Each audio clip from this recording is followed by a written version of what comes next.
सवाल दोस्तों, अगर आप भी क्लास 10 के छात्र हो 2023 में बोर्ड परीक्षा देने वाले हैं तो ये वीडियो आपके लिए काफ़ी ज़्यादा इंपॉर्टेंट होने वाली है, क्योंकि आज की इस वीडियो में आपको बताऊंगा क्लास 10 हिंदी के महत्वपूर्ण बहुविकल्प प्रश्न है। ठीक, महत्वपूर्ण बहुविकल्प प्रश्न बताऊंगा जो कि आपके बोर्ड एग्जाम 2023 में 20 नंबर के आने वाले हैं। क्योंकि देखिए, आपके पहले जो क्या होता था, आपके 5 नंबर के बहुविकल्प प्रश्न देखने को मिलते थे हिंदी में, लेकिन अब ऐसा आपकी परीक्षा पैटर्न को लेकर सरकार ने बहुत बड़ा फैसला कर दिया गया है। पहले आपको 5 नंबर के बहुविकल्प प्रश्न देखने को मिलते थे, लेकिन अब आपको 20 नंबर के बहुविकल्प प्रश्न देखने को मिलेंगे 2023 बोर्ड एग्जाम में। ठीक, तो ये आपके लिए बहुत बड़ी खुशखबरी है। देखिए, पहले आपका क्या होता था, हासरस, करोड़स और रोल्ठा सोल्ठा वगैरह, ये आपके क्या पहले आपके ऐसे आते थे, परिभाषा दीजिए, क्या उदाहरण दीजिए, इस तरीके से। लेकिन अब ऐसा नहीं है। अब आपको देखिए क्या इस तरीके से प्रश्न आएगा कि पत्थर का पर्यायवाची दीजिए या कमल का पर्यायवाची दीजिए। ठीक, ऑब्जेक्टिव प्रश्न में आपको इस बार देखने को मिलेंगे। ठीक, तो इसी तरीके से सरकार ने आपकी परीक्षा पैटर्न में चेंजेस कर दिए, तो इसीलिए आपको मैं वो प्रश्न बताने वाला हूं जो कि आपके बोर्ड एग्जाम में आने वाले इस बार, और किस तरीके से आएंगे, किस तरीके से प्रश्न पूछे जाएंगे। ठीक, और आपके 20 नंबर आप कैसे पक्के कर सकते हैं इस वीडियो को देखने के बाद। ठीक, तो आपको पता चल गया कि इस बार बोर्ड एग्जाम में आपके 20 नंबर के ऑब्जेक्टिव प्रश्न देखने को मिलेंगे।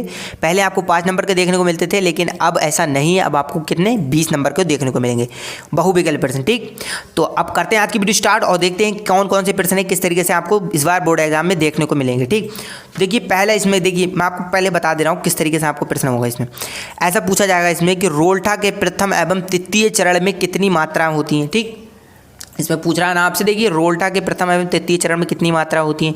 तो हम आपका यहाँ ऑप्शन दिया 11-11 मात्राएं या 13-13 मात्राएं, 16-16 मात्राएं, इस तरीके से। और यहाँ देखिए पूछ रहा पत्थर का तत्सम रूप लिखिए, कमल का पर्यायवाची लिखिए। ठीक, इस तरीके से प्रश्न पूछेगा। तो अब आपको बताता हूँ किस तरीके से, मतलब लाइन बाई लाइन कौन कौन से इंपॉर्टेंट प्रश्न हैं, उनको जो मैं प्रश्न बता रहा हूँ इनको आप नोट करते रहें कॉपी में, जिससे कि आपका क्लियर हो जाएगा। ठीक, तो देखिए पहला प्रश्न इसमें पूछा जा रहा है। देखिए इसमें आपका पूछा जा रहा है पहला प्रश्न, निम्नलिखित कथनों में से कोई एक कथन सही है उसे पहचान कर लिखिए। अब आपसे पूछ रहा है कि निम्नलिखित कथन, जो ये ऑब्जेक्टिव प्रश्न दिए हैं इसमें से एक सही है, उसको आपको पहचान कर लिखना है। तो देखिए इसमें आपका ऑप्शन दिया है इंद्रजल जयशंकर प्रसाद का प्रसिद्ध उपन्यास है, या त्रिवेणी रामचंद्र शुक्ल की कहानी संग्रह है, या गा में दिया है शिक्षा और संस्कृति डॉक्टर राजेंद्र प्रसाद की रचना है, अजंता भगवत शरण उपाध्याय की नाटक है। अभी आपके 4 ऑप्शन दिए, इन 4 ऑप्शन में से आपको पहचान कर बताना है कि इसमें आपका राइट आंसर कौन सा है। तो देखिए मैं आपको बताता हूँ, इसमें आपका राइट आंसर रहने वाला है शिक्षा और संस्कृति डॉक्टर राजेंद्र प्रसाद की रचना है। ठीक, क्योंकि डॉक्टर राजेंद्र प्रसाद ने ज़्यादातर शिक्षा पर और भारत के बारे में लिखा है। ठीक, तो ये किसकी है, डॉक्टर राजेंद्र प्रसाद का। तो तीसरा इसमें आपका राइट आंसर होगा। ठीक, फिर देखिए आपका दूसरा प्रश्न जो आपके बोर्ड एग्जाम के लिए वेरी इंपॉर्टेंट है, वो है आपका रानी केतकी की कहानी के रचनाकार कौन है। अब आपको बताना है रानी केतकी की रचनाकार कौन है, ईशा अल्लाह खां है, या मुंशी सदसुख लाल है, या लालू लाल, या इनमें से कोई नहीं। अब आपके ये 4 ऑप्शन दिए हैं, इन 4 ऑप्शन में से आपको बताना है कि आपका राइट आंसर कौन सा है। रानी केतकी के रचनाकार कौन है, लेखक, तो है ईशा अल्लाह खां। ठीक, कौन है, ईशा अल्लाह खां। ठीक, और फिर देखिए तीसरा जो प्रश्न है आपके बोर्ड एग्जाम के लिए वेरी इंपॉर्टेंट है, वो आपका ठलुआ कलब निबंध के रचनाकार कौन है। अब आपसे पूछ रहा है ठलुआ कलब जो है उसके रचनाकार कौन है, गुलाब राव हैं, या आचार्य रामचंद्र शुक्ल जी हैं, या सरदार पूर्ण सिंह है, या इनमें से कोई नहीं। अभी आपके 4 ऑप्शन दिए, इन 4 ऑप्शन में से आपको बताना है कि आपका राइट आंसर कौन सा है। मैं ये प्रश्न बता रहा हूँ, इनको आप नोट करते रहें, जिससे कि आपको क्लियर हो जाएगा कौन से प्रश्न इस बार बोर्ड एग्जाम में आने वाले हैं। ठीक, तो इसमें देखिए आपका राइट आंसर है, इसमें फर्स्ट पहला आपका गुलाब राय राइट आंसर है।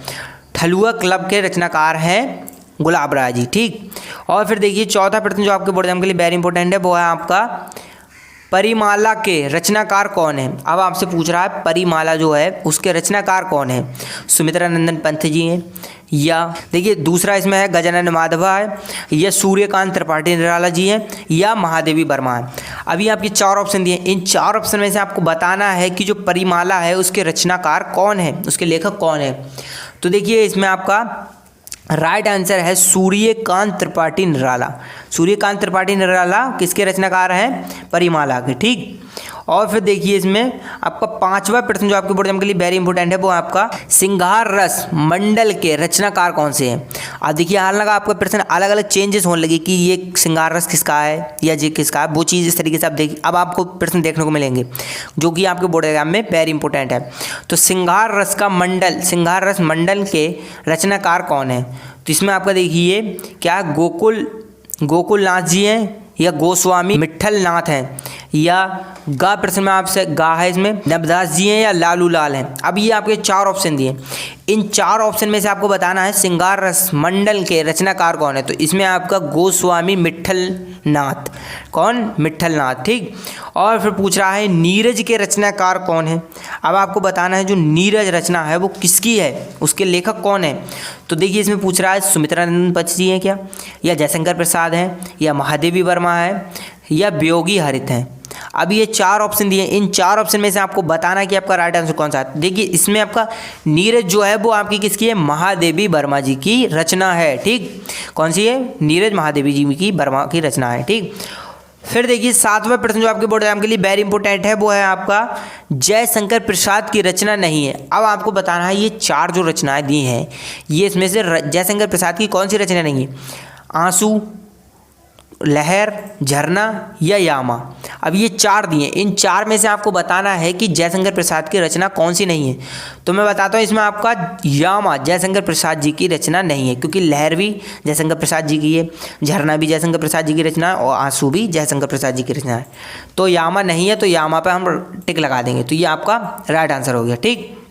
और ये जो एक प्रश्न आपका एक नंबर का आएगा बोर्ड एग्जाम में, ठीक। तो 20 नंबर के प्रश्न पूछे जाएंगे और एक नंबर का होगा, ठीक। अब देखिए 8वें प्रश्न में पूछ रहा है आपका चरण कमल बंदो हरिराई में कौन सा अलंकार है। चरण कमल बंदो हरिराई है जो, उसमें कौन सा अलंकार है। तो देखिए इसमें पूछ रहा है अनुप्रास अलंकार है इसमें क्या, या रूपक अलंकार है, या उपमा अलंकार है, या उत्प्रेक्षा अलंकार है। अब देखिए क्या जो आपका उदाहरण था ना, जो आप परिभाषा याद करते थे तो उसका उदाहरण था चरण कमल बंदो हरिराई, परिभाषा लिखते थे फिर उदाहरण लिखते थे, लेकिन अब उन्होंने उदाहरण यहाँ पूछ लिया कि ये उदाहरण किसका है। तो इस तरीके से आपके प्रश्न पूछे जाएंगे, इनको आप नोट करते रहें। देखिए चरण कमल बंदो हरिराई वो आपका अलंकार है कौन सा, रूपक अलंकार, ठीक। कौन सा अलंकार है, रूपक अलंकार है, ठीक। अब देखिए 9वां प्रश्न जो आपके बोर्ड एग्जाम के लिए वेरी इंपॉर्टेंट है, वो है आपका प्रति समूह उकसाही कुशल देखी दशा हरिगिन मुस्काही में कौन सा रस है। अब आपसे पूछ रहा है कि जो प्रति समूह उकसाही है ये एक मतलब क्या है, उदाहरण दिया, ये उदाहरण कौन से का है वो आपको बताना है, ठीक। तो आपको समझ गए क्योंकि यहाँ दिया मुस्काही मतलब हंसी की बात आ रही है, तो वो कौन सा रस हो सकता है जिसमें हंसी आती हो। तो वो आपका देखिए इसमें ऑप्शन दिया आपका करुण रस, हास रस, या वीर रस, या शांत रस। अब आपको इसमें से बताना है कि इन 4 ऑप्शन में से आपका राइट आंसर कौन सा है। तो देखिए मैं आपको बताता हूँ इसमें आपका राइट आंसर रहने वाला है हास रस, क्योंकि हंसी की बात जहाँ होती है वो हास रस होता है, ठीक। हाँ पता ही होगा आपको। और फिर देखिए आपका 10वां प्रश्न जो पूछा जा रहा है बोर्ड एग्जाम के लिए वो है सोरठा के प्रथम एवं तृतीय चरण में कितनी मात्राएं होती हैं।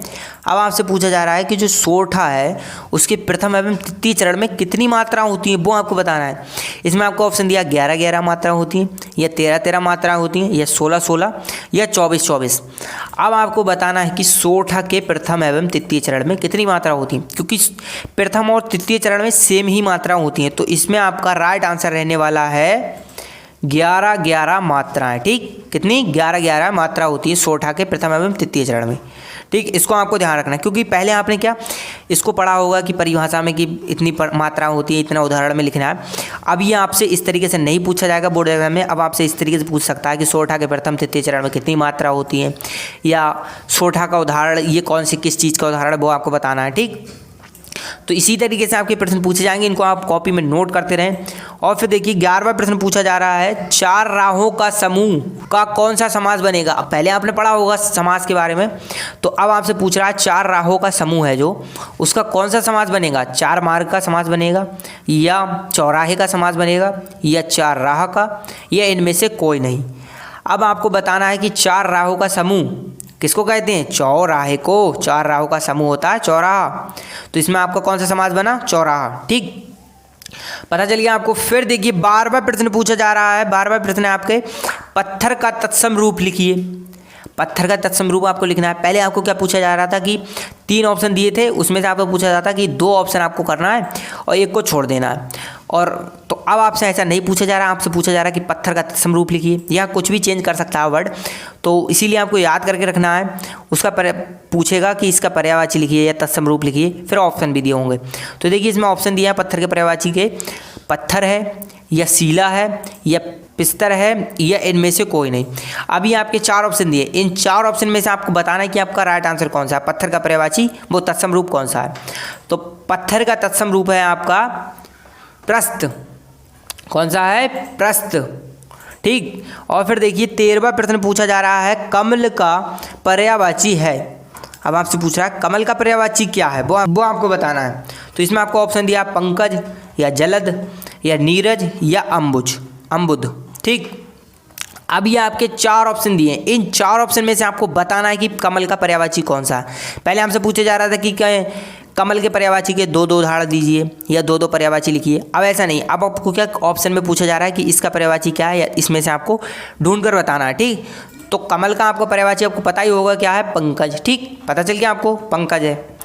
इसी तरीके से प्रश्न पूछे जाएंगे इस बार बोर्ड एग्जाम में, इनको आप नोट करते रहें। ठीक। फिर 14वां प्रश्न पूछा जा रहा है कि इंद्र का पर्यायवाची। अब आपसे पूछ रहा है इंद्र का पर्यायवाची बताइए। तो इंद्र का पर्यायवाची देखिए इसमें ऑप्शन दिया आपका दिनमणि या सुरेंद्र या महेश या गणेश। अब ये 4 ऑप्शन दिए, इन 4 ऑप्शन में से आपको बताना है कि आपका राइट आंसर कौन सा है। तो देखिए इसमें मैं आपको बताता हूँ इंद्र का पर्यायवाची क्या है। इंद्र का पर्यायवाची होता है आपका सुरेंद्र, क्योंकि देखिए एंड पे क्या दिया है, इंद्र, और यहाँ पूछ रहा है इंद्र का पर्यायवाची, तो हो गया ना सुरेंद्र। ठीक। फिर देखिए आपका 16वां प्रश्न जो आपके बोर्ड एग्जाम के लिए वेरी इंपॉर्टेंट है, वो है आपका इत्यादि में कौन सी संधि है। अब आपसे पूछ रहा है इत्यादि में कौन सी संधि है। पहले क्या संधि विच्छेद करना पड़ता था, जैसे इत्यादि लिख के आ गया तो इसका संधि विच्छेद करना है, अति प्लस आदि तो इत्यादि हो गया। ठीक। अब इस तरीके से नहीं, अब आपसे पूछ रहा है इत्यादि में कौन सी संधि है, ये आपको बताना है। तो इसमें देखिए ऑप्शन दिया आपका दीर्घ संधि है या यड़ संधि है या गुण संधि है या वृद्ध संधि है। अभी आपके 4 ऑप्शन दिए, इन 4 ऑप्शन में से आपको बताना है कि इसमें कौन सी संधि है। तो आपका क्या इस बार बोर्ड एग्जाम में केवल यड़ संधि बची है, तो आपका यड़ संधि का ही होगा, आपको पता है। आपको ये भी ध्यान रखना है कि कौन सा सिलेबस कटा, कौन सी चीज़ नहीं कटी। ठीक। तो बस आपको अब क्या इसमें ऑप्शन लगा देना है यड़ संधि। यड़ संधि आपको बचा तो यड़ संधि का ही होगा। ठीक। फिर देखिए 78वां प्रश्न पूछ रहा है इसमें निधम में किस विभक्त एवं वचन का रूप है। निधम जो है उसमें कौन सा विभक्त वचन का रूप है, वो देखिए आपको इसमें ऑप्शन दिया है, बताना आपको पंचमी विभक्त एक वचन या सप्तमी विभक्त या पृष्ठ विभक्त एक वचन या सप्तमी विभक्त बहुवचन। अब ये आपके 4 ऑप्शन दिए हैं, इन 4 ऑप्शन में से आपको बताना है कौन सा विभक्त वचन रूप है। तो इसमें आपका विभक्त वचन रूप है आपका सप्तमी विभक्त वचन एक। ठीक, विभक्त एक वचन। ठीक, तो ये आपका राइट आंसर हो गया। और फिर देखिए अब 18वें प्रश्न में आपसे पूछा जा रहा है कि औषम साधातु के किस लंकार का रूप है। औषम है जो, वो धातु के किस लंकार का रूप है, वो आपको बताना है। तो इसमें देखिए आपको ऑप्शन दिया है लट अंकार या लट अंकार या रोल्ट अंकार, लिट लंकार। ठीक, ये आपके 4 ऑप्शन दिए, इन 4 ऑप्शन आपको बताना है कौन सा इसमें आपका राइट आंसर है। तो देखिए इसमें आपका राइट आंसर है लट अंकार, आपका राइट आंसर है। इसमें हाश्रम हस धातु के किस लंकार का रूप है, तो वो आपका लट लंकार रूप है। ठीक, और फिर देखिए आप 19वां प्रश्न जो आपके बोर्ड एग्जाम के लिए वेरी इंपॉर्टेंट है, वो है आपका देखिए कौन सा, कमल राजीव जलद आदि कहलाते हैं। अब आपसे पूछ रहा है कमल और राजीव जलद वो क्या कहलाते हैं, ये किसके रूप हैं, वो आपको बताना है। पहले आपको किस तरीके से इसका ऑप्शन पूछ लिया जाता है कि इसकी पर्यायवाची लिखिए, इसकी पर्यायवाची लिखिए। अब ऐसा नहीं पूछा जा रहा है, वो आपसे पूछा जा रहा है कमल राजीव जलद किसके मतलब क्या कहलाते हैं, वो आपको बताना है। तो इसमें पूछ रहा है ब्लूम कहलाते हैं या उपसर्ग कहलाते हैं, पर्यायवाची कहलाते हैं, प्रत्यय कहलाते हैं। 4 ऑप्शन दिए, इनमें से आपको बताना है कमल राजीव जलद क्या कहलाते हैं। तो आपको पता ही होगा क्योंकि क्या कहलाते हैं, पर्यायवाची। ठीक, कमल जलद राजीव क्या है, एक पर्यायवाची शब्द हैं, तो ये आपके पर्यायवाची कहलाएंगे। ठीक, आपको निशान लगा देना है।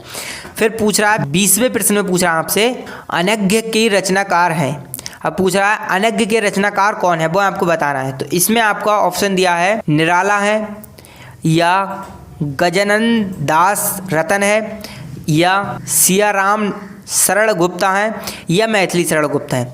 अब ये आपके 4 ऑप्शन दिए हैं, इन 4 ऑप्शन में से आपको बताना है कि अनघ्य के रचनाकार कौन है। तो इसके रचनाकार हैं आपके मैथिली शरण गुप्त। ठीक, पता चल गया आपको क्या है। तो देखिए इसी तरीके से आपके बोर्ड एग्जाम में प्रश्न पूछे जाएंगे। पहले बहुत सारे बच्चों को अभी देखिए ये भी बहुत बड़ा डाउट होगा, क्योंकि पहले जो आपसे पूछा जा रहा था रोल्टा संधि की परिभाषा दीजिए, तो अच्छा उदाहरण भी दीजिए। अब ऐसा नहीं, अब आपसे पूछा जा रहा है कि इसकी मात्रा कितनी होती है या पत्थर का पर्यायवाची बताइए। पहले आपको ऑप्शन दिया जाता था और ये भी पूछा जा रहा था कि हास्यरस की परिभाषा दीजिए, उदाहरण दीजिए। अब आपसे उदाहरण देकर पूछ ले रहा है कि ये कौन सी पर्यायवाची है, या इसका स्थायी भाव पूछ सकता है कि हास्यरस का स्थायी भाव दीजिए या करोड़स का स्थायी भाव। तो इसी तरीके से प्रश्न पूछा जाएगा जो आपका संधि है, रोल्ठा, सोल्ठा, धातु रूप, वचन, पर्यायवाची, ये सारे के सारे अब आपके ऑब्जेक्टिव प्रश्न में आ गए। तो इसीलिए आपको इसको ध्यान से तैयार करना है, क्योंकि बहुत सारे बच्चों को यही नहीं पता किस तरीके से प्रश्न इस बार बोर्ड एग्जाम में आएंगे। तो आपको पता चल गया, तो इसीलिए आपको ध्यान से तैयार करना है इसको। अब आपको क्या परिभाषा याद नहीं करनी है, उदाहरण याद नहीं करने, बस आपको उसको पहचान लेना है कि ये कौन सी चीज़ का है, किसका है, बस आपको सॉल्व कर देना है। ठीक, तो आपके इसी तरीके से प्रश्न पूछे जाएंगे और इन प्रश्नों को चाहें तो आप नोट कर सकते हैं, जिससे कि आपको बोर्ड एग्जाम में काफ़ी हेल्प मिल सके। तो आज के लिए इतना ही, मिलते हैं अगली वीडियो में। Thank you.